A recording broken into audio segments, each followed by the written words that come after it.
voulons que le pays soit abordable chez nous, sécuritaire chez nous et maître chez nous, face aux Américains et face à tous les autres pays. Malheureusement, après 10 ans des libéraux, tout coûte plus cher. Les obstacles bureaucratiques empêchent la construction de logements, la production de nos ressources. Nous avons eu la pire économie depuis 10 ans dans le G7, les pires coûts de logement dans le G7, le pire endettement familial dans le G7. La dette est doublée, le coût de la vie est hors de contrôle et on a 2,2 millions de Canadiens qui doivent aller aux banques alimentaires. Pire encore, le Canada est plus dépendant que jamais sur les Américains. M. Carney a promis qu'elle allait être différente que tous les autres libéraux. Mais c'était juste une illusion. Il a promis d'avoir la meilleure économie dans le G7. Maintenant, nous sommes la seule économie du G7 qui est en déclin. Il a promis des épiceries abordables. Et maintenant, le taux d'inflation alimentaire a doublé depuis 1 an et on a le pire augmentation de coûts d'épicerie parmi tous les pays du G7. Il a promis de doubler le nombre de logements bâtis et c'est en chute de 15 %. Il a promis qu'on allait bâtir beaucoup plus rapidement. Il n'a pas approuvé une seule pipeline et son nouveau bureau de projet majeur n'a approuvé aucun projet. En conséquence, les Canadiens paient plus pour moins et notre économie est plus dépendante que jamais. Il a aussi promis un libre-échange entre les provinces avant le 1er juillet 2025. On est maintenant en 2026 et presque tous les obstacles interprovinciaux restent en place, y compris un des obstacles qui proviennent du gouvernement fédéral. Aujourd'hui, dans 6 provinces, Post Canada ne livre pas l'alcool des autres provinces, en même temps que Post Canada livre des produits américains.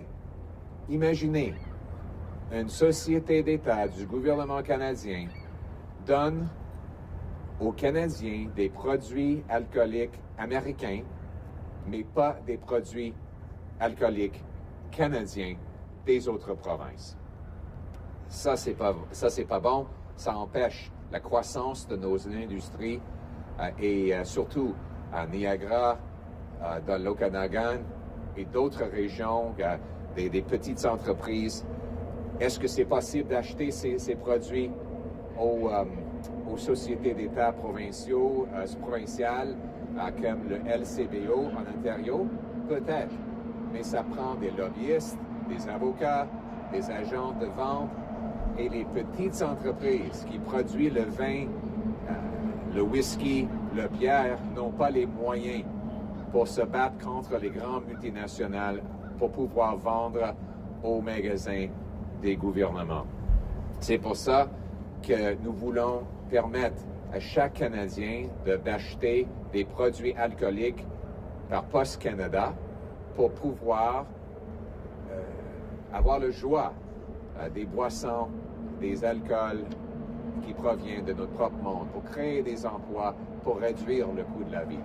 C'est comme ça que l'une des petites étapes que nous prenons aujourd'hui afin de libérer notre économie et de devenir plus fort. Ça s'ajoute aux autres propositions que nous avons faites, comme la libération de nos ressources naturelles, l'élimination des taxes sur l'essence et sur les énergies industrielles, l'approbation des grands projets de ressources naturelles pour exporter nos gaz et notre pétrole outre-mer, et j'en passe.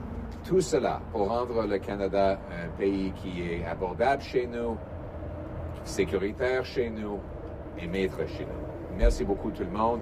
Thank you very much for coming today. I'll be offering a drink to the journalists depending on the quality of their journalism today.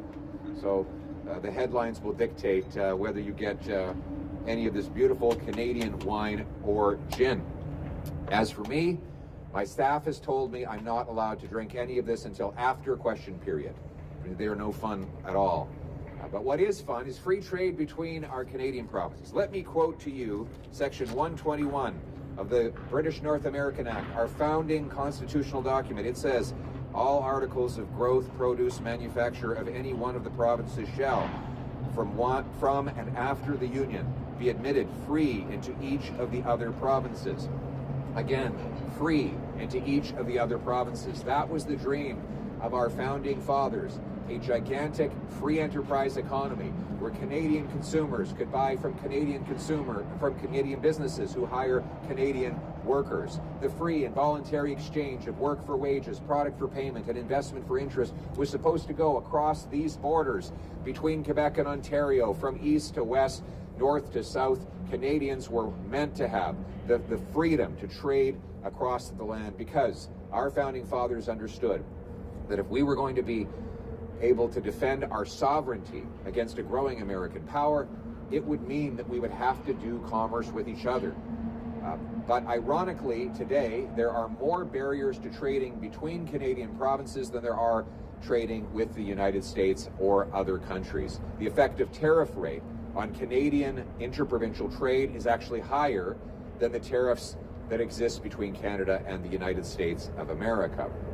And so we continue to become more and more dependent on the United States and pay higher and higher prices for products that we make right here at home. Conservatives have as our mission to make Canada affordable at home, safe at home, and strong at home so that we can be unbreakable abroad.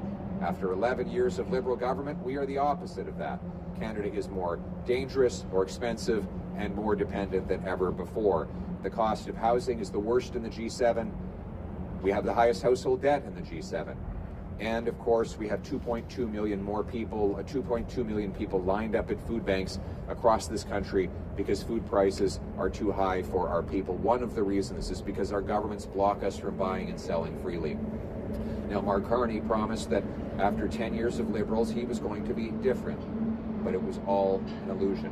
He promised the fastest growing economy in the G7. He gave us the only shrinking economy in the G7. He promised affordable food.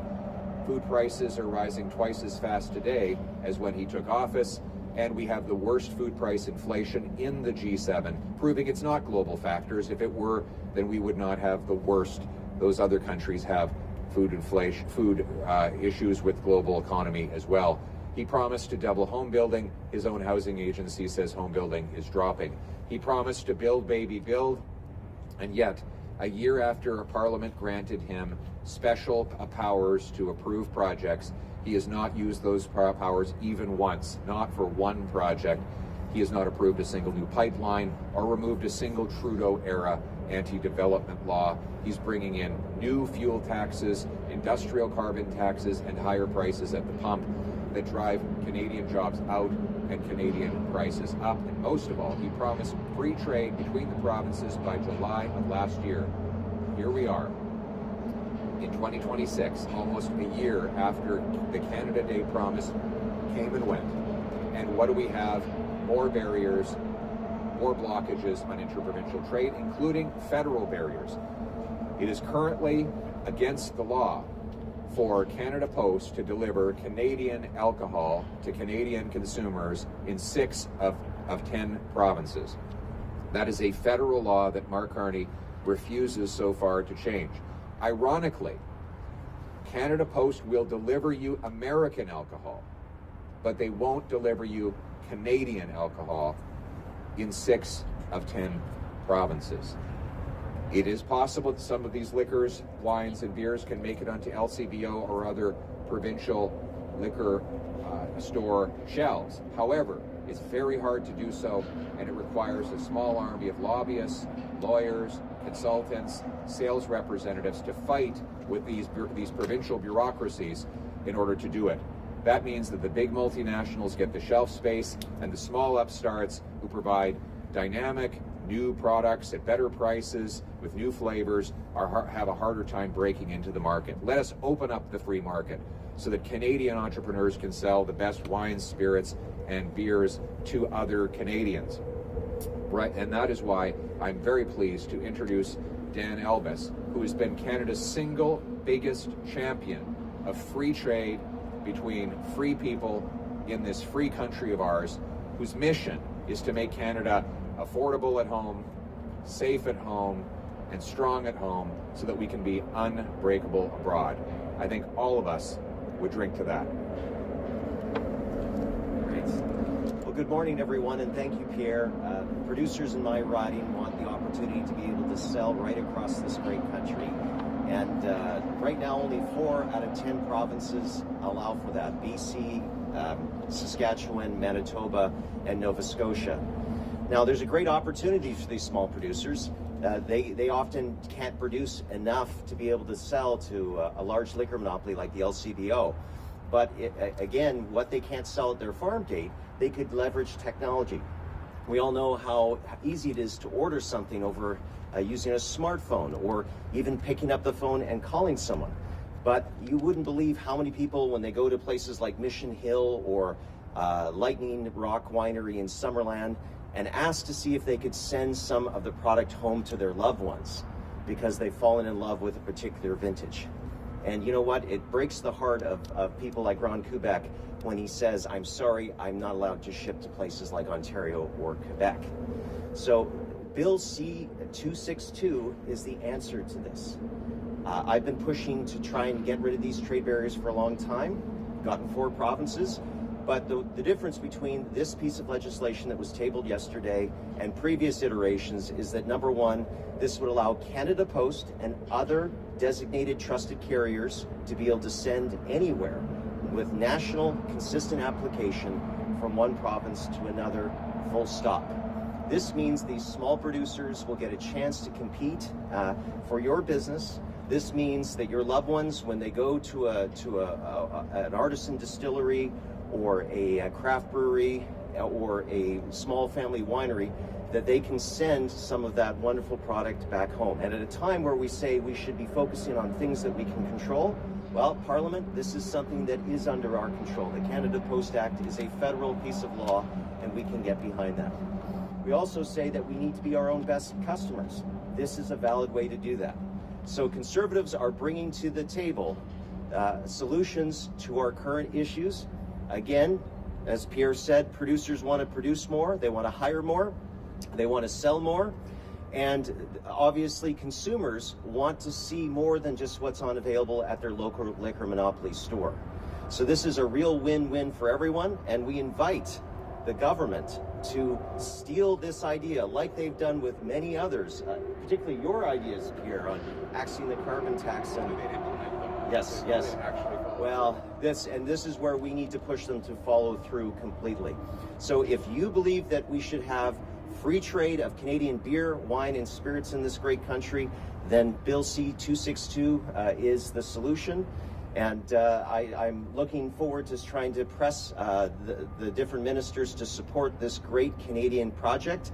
And I'm just very thankful that I have a leader like Pierre Poilievre, who has been pushing to break down trade barriers, who wants to get rid of red tape, who wants to support Canadian workers so that they can bring home powerful paychecks, and at the same time see these trade barriers once and for all go down so we have a stronger, more united Canada. Thank you, Pierre. Thank you. We will now take questions from the media.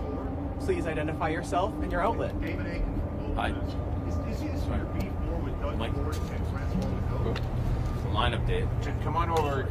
We'll get everybody on. Go ahead, Mike. Okay, sorry. Mr. Poilievre, Michael Couture with CTV News. Your party has supported the actions by the U.S. and Israel to provoke a regime change in Iran. I wanted to know whether or not you thought what has happened so far is a true regime change, and do you change that support based on who has taken over in Iran right now?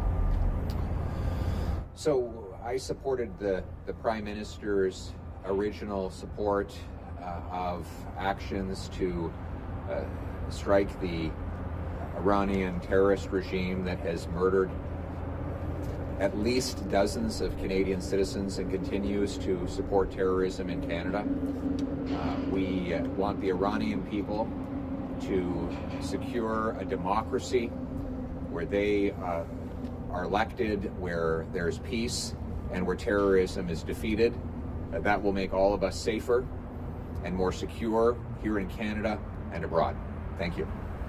So as a follow-up then, do you consider who has taken over in Iran as somebody who will make it safer for Iranians, not only there but here in Canada? Who are you referring to right now? You're talking about the Sun? The Sun, yeah. No, this is a terrorist. This is a terrorist regime that, according to CSIS, the RCMP, and media outlets like Global News, has agents who are active, and CTV are actively spreading terror and danger in our country.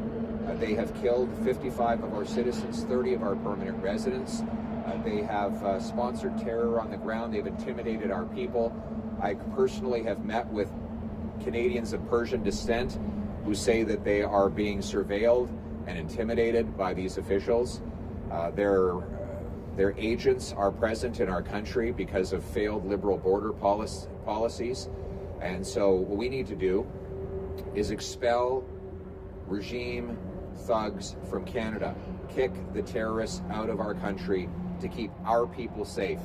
We stand with the Iranian people for democracy. We stand against the Iranian theocratic dictatorship that has attacked our country. Thank you. Thank you. Next question. Bonjour, Christian Noël de Radio-Canada. Je veux juste être sûr que j'ai bien compris.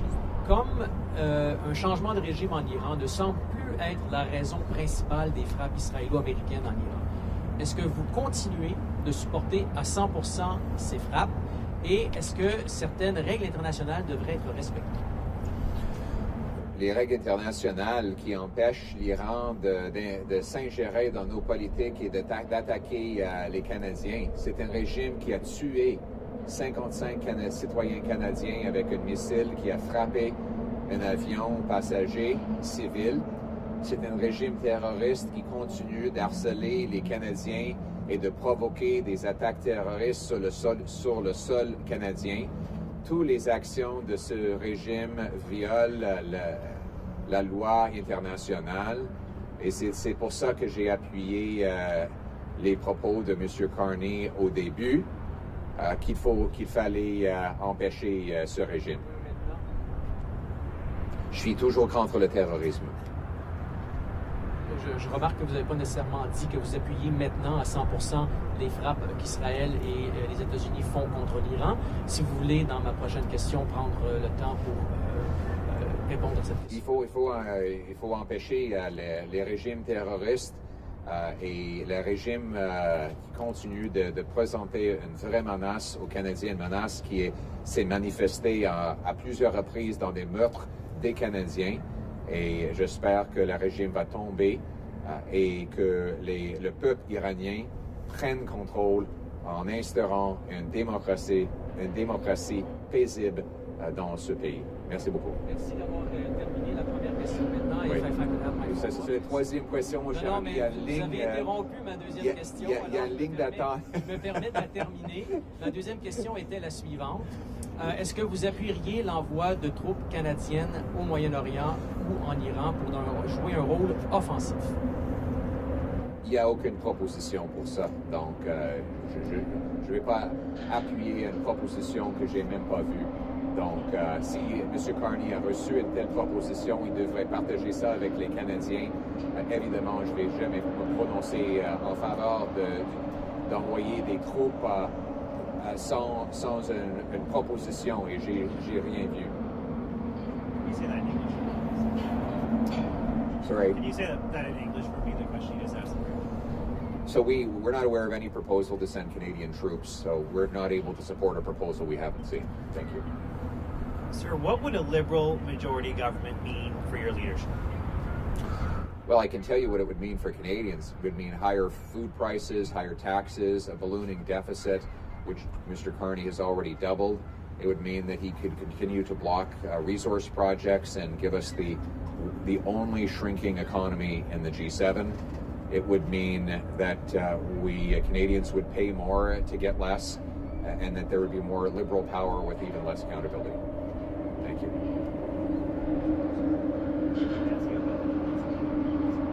Last night in Toronto, police there say there was gunfire around that space. What do you make of that? What's your reaction?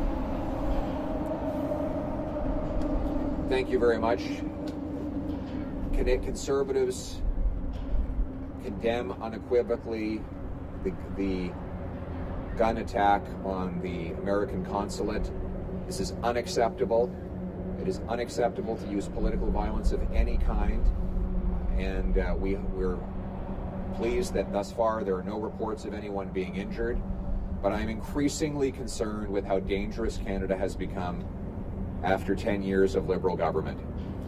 Look, there was a war in Iraq, there were wars in Syria, in Lebanon, across the Middle East for decades. Those wars never spilled over onto our streets, never. We had protests, we had debate, we did not have violence.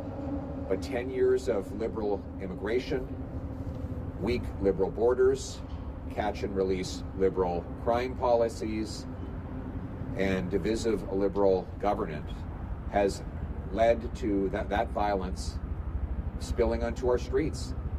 We now have synagogues that are being shot. We have Jewish places of worship and community centers firebombed, children's schools having bullets fly through the window in the middle of the night.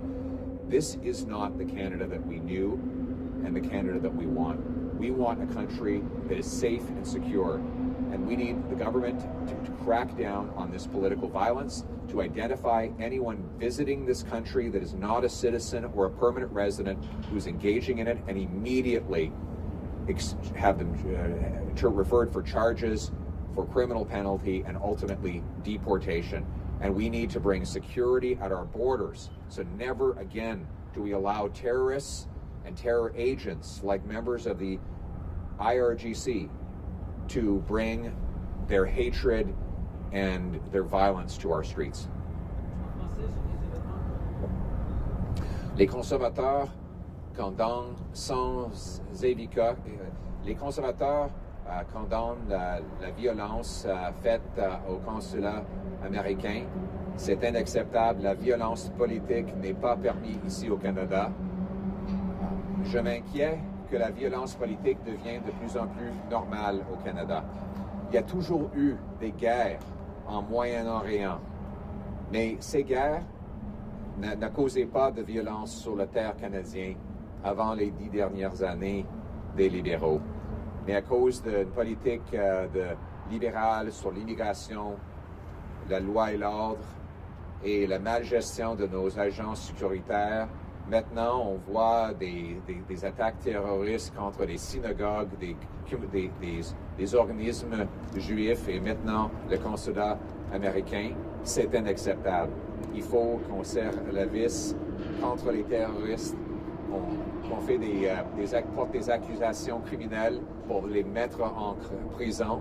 Et il faut expulser des gens qui visitent ici au Canada qui ne sont pas nos citoyens, mais qui participent dans le terrorisme au Canada. Il faut que le Canada soit sécuritaire chez nous et maître chez nous. Next question. Good morning, Mr. Poilievre. Stephanie Taylor, the National Post.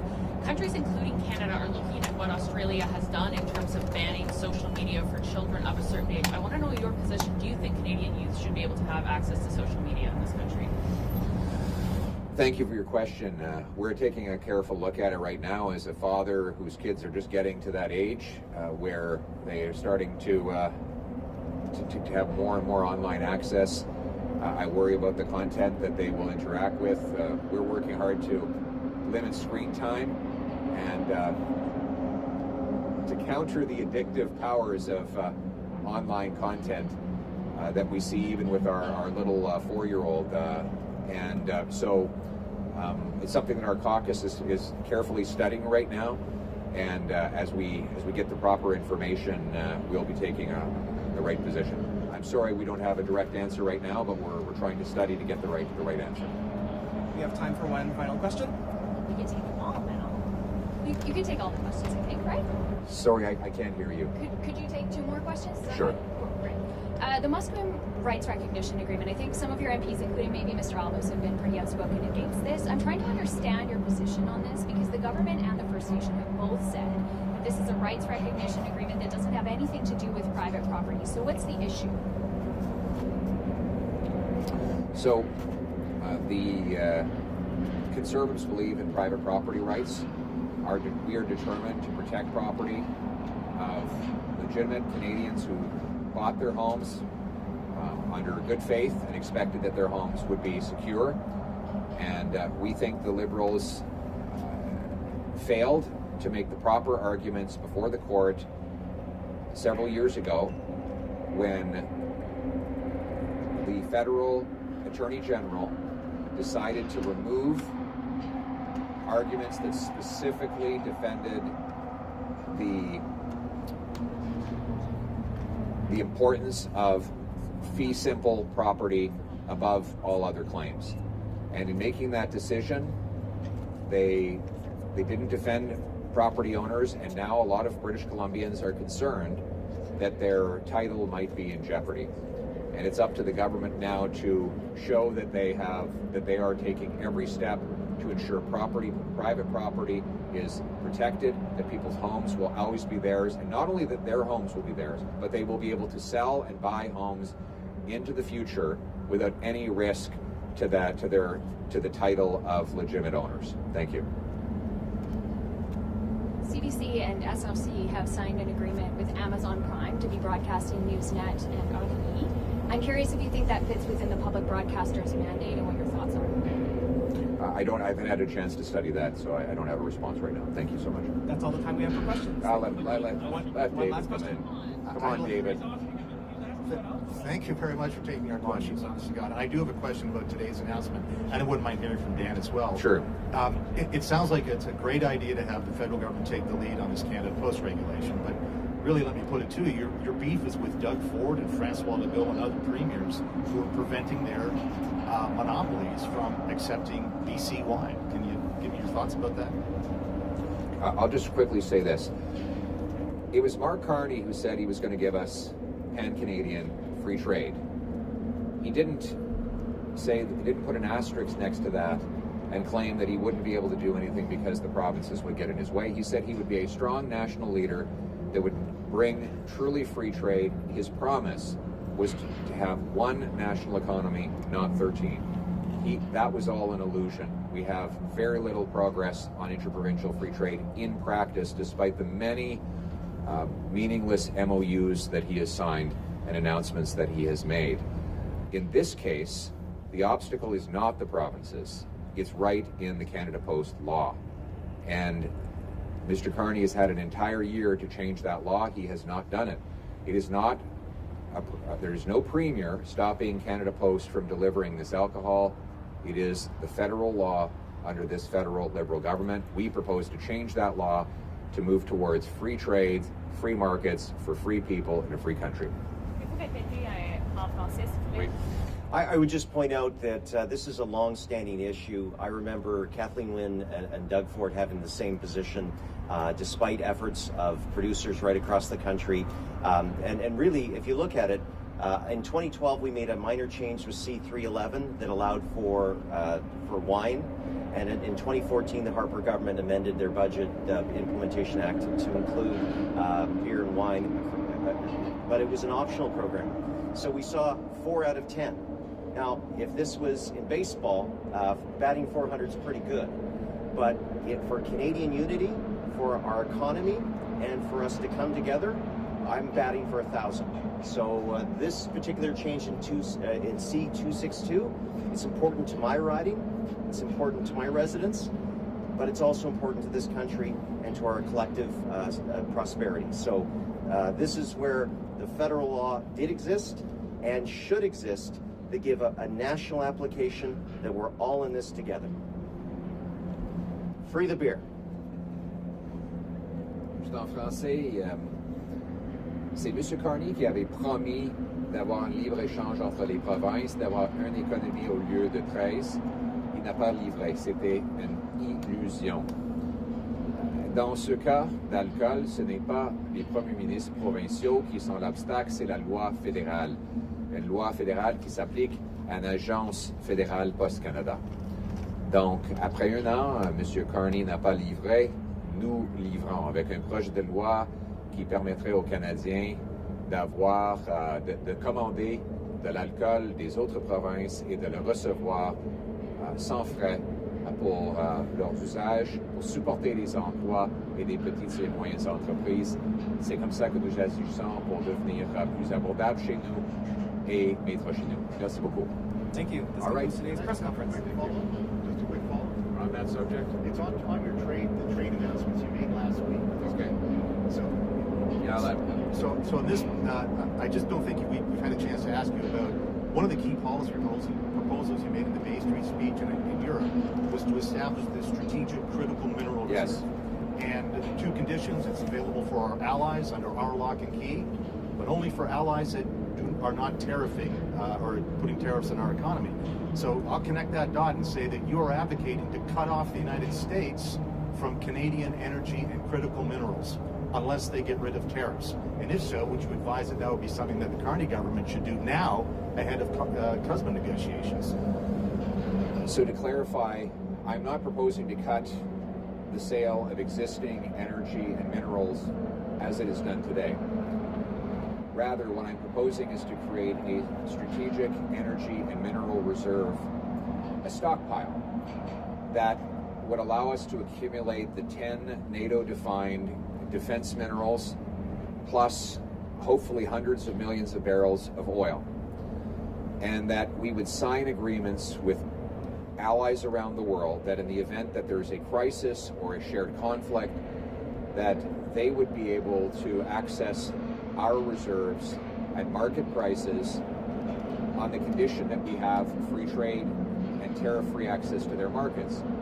What I hope to do is use this as leverage in order to negotiate the best outcome for CUSMA and to ensure that our partners honor their end of that agreement.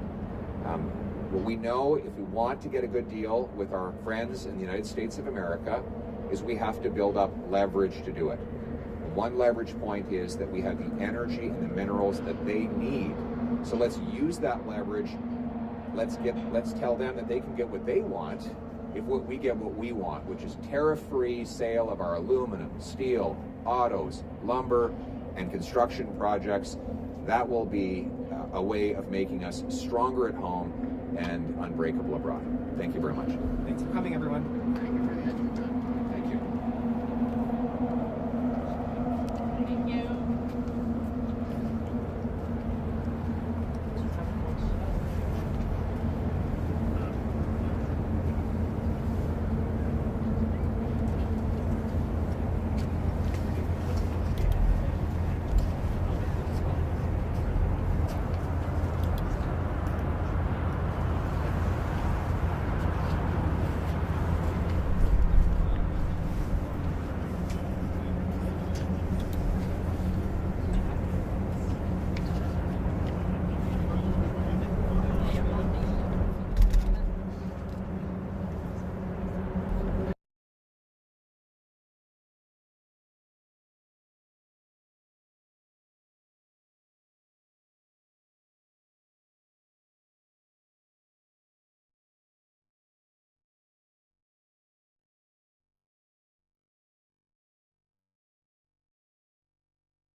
de notre Constitution a garanti à chaque Canadien le droit de transporter